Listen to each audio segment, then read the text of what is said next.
In the crisp mountain air of Genoa, Italy, on September 16, 1999, a boy named Matteo Franzoso entered the world, destined to carve his path through snow-covered slopes with a passion that would inspire many. Today, on what would have been his 26th birthday, we gather not in celebration, but in somber reflection, as Matteo's life was tragically cut short just yesterday, on September 15, 2025, following a devastating training accident in Chile. As an alpine skier whose speed and determination lit up the pistes, Matteo's story is one of youthful ambition, unbreakable family bonds, and the heartbreaking fragility of life at the edge of human limits. Picture a young man, helmet strapped tight, racing down icy descents with the wind whipping past, his heart pounding in rhythm with the thrill of the chase. But beneath that adrenaline-fueled exterior lay a gentle soul, devoted to his loved ones and the sport that defined him. Join me as we explore Matteo's untold biography, his family roots, his lifestyle of discipline and adventure, his net worth built from humble beginnings, and the cause of his untimely death. A tale that will tug at your heartstrings and remind us all to cherish every moment. Matteo's early years were steeped in the beauty of Italy's northern landscapes, though he was born in the coastal city of Genoa. His family soon gravitated toward the snowy peaks of the Alps, settling in areas where winter sports weren't just a pastime but a way of life. His father, Marcello, a steadfast figure who worked hard to support the family, instilled in Matteo a sense of resilience and work ethic from a young age. His mother, Olga, was the nurturing heart of the home, always there with warm encouragement and homemade meals after long days on the slopes. And then there was his brother, Michel, a ski instructor himself in the picturesque town of Sestriere, where Matteo made his residence. The two brothers shared an unbreakable bond, often hitting the pistes together, pushing each other to new heights while sharing laughs and dreams under the vast Italian sky. Imagine the Franzoso household filled with the clatter of ski gear, the excitement of weekend races, and the quiet evenings where stories of the day's adventures brought them closer. Matteo's family wasn't wealthy by any means, but they were rich in love and support, sacrificing vacations and extras to fuel his growing passion for skiing. From the tender age of 5, when he first strapped on skis during a family trip to the mountains, Matteo showed a natural talent that turned heads. His small frame gliding effortlessly, his eyes sparkling with joy. Those early days weren't without challenges. Minor falls and the sting of cold winters tested his resolve. But with his family's unwavering belief, he pressed on, turning obstacles into stepping stones. As Matteo grew into his teenage years, his dedication to alpine skiing blossomed into something extraordinary. Joining local clubs in Sestriere, he honed his skills in downhill and super-G, disciplines that demanded not just speed but courage and precision. By his mid-teens, he was competing in junior national events, his family's cheers echoing from the sidelines as he zipped past competitors.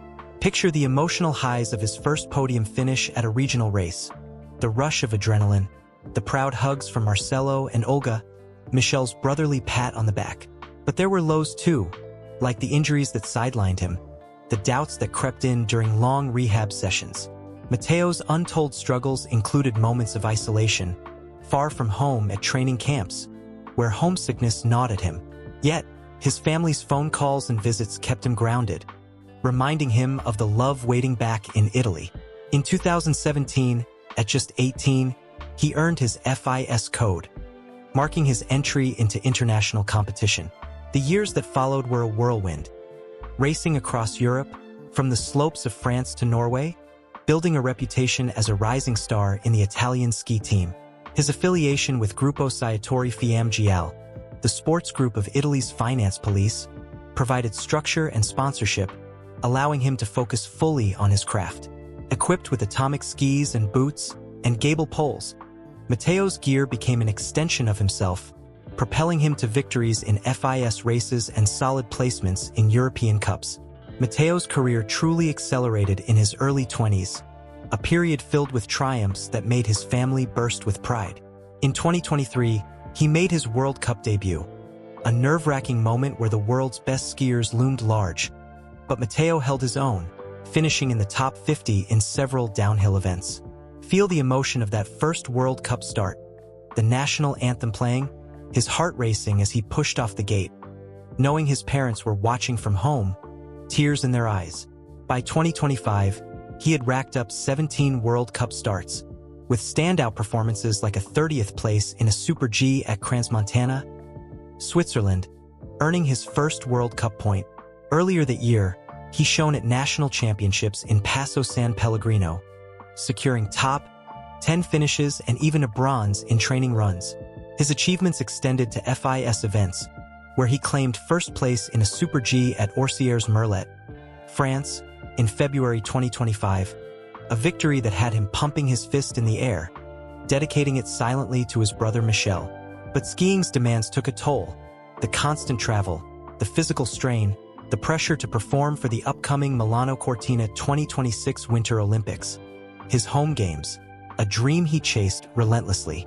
Untold were the quiet nights in hotel rooms, scrolling through family photos, fighting fatigue and fear of failure.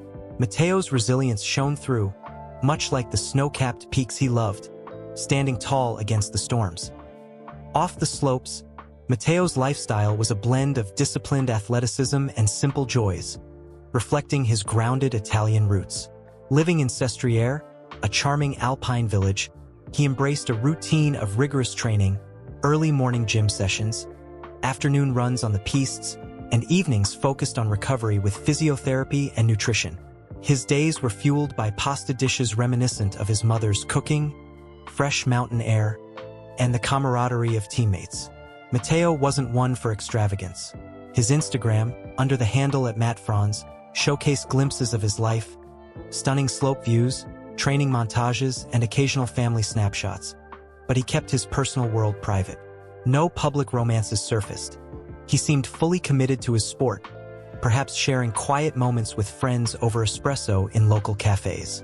His hobbies, though not widely documented, likely included hiking the Alps in summer, cycling to build endurance, and unwinding with books or music. Imagine Matteo, after a grueling day, sitting by a fireplace with Michel, recounting races and planning future adventures, their laughter echoing the warmth of their bond. Financially, as a professional skier in a niche sport, Matteo's net worth was estimated around $200,000 to $400,000 by 2025. This came from his salary with Fiamgial, modest endorsements from equipment brands like Atomic, and prize money from competitions.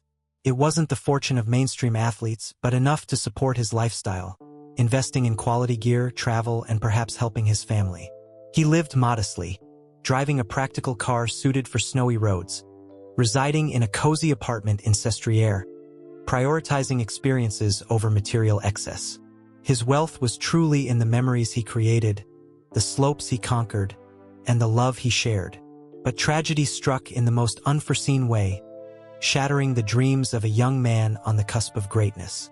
On September 13, 2025, during preseason training at La Parva Ski Resort in Chile, Matteo was pushing his limits in a downhill run. As he launched off a jump at high speed, he lost control, crashing through two safety nets and slamming into a wooden fence. The impact caused major head trauma, leading to cerebral edema, a swelling of the brain that proved fatal. Rushed to a hospital in Santiago, he was placed in a medically induced coma, fighting for his life as the world held its breath. His brother Michel arrived first, followed by his parents Olga and Marcelo, who flew across the world to be by his side in those agonizing final hours. The Italian Winter Sports Federation, FISI, and his teammates rallied in support, but despite the best medical efforts, Matteo succumbed on September 15th, just one day before his birthday. The news sent shockwaves through the skiing community, a poignant reminder of the sport's dangers. Feel the heartbreak, the family's anguish in that sterile hospital room, the unspoken what-ifs, the void left in Sestriere's slopes. Matteo became the second elite Italian skier to die in less than a year, following Matilda Lorenzi in October 2024, amplifying the collective grief. Tributes poured in from around the globe, with posts on X highlighting his talent and kind spirit, his legacy as a fighter who inspired young skiers to dream big. As we reflect on Matteo Franzoso's life, a biography of passion, perseverance, and profound loss, It's impossible not to feel the weight of what could have been. At 25, he was poised for Olympic glory on home soil.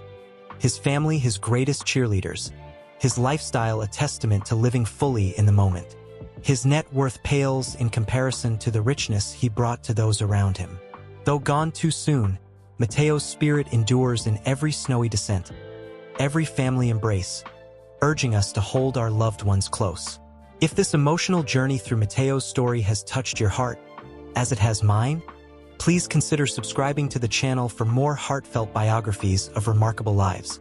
And if you found value here, a like would mean the world. It helps share these stories further. Thank you for joining me. Until next time, cherish the slopes of life.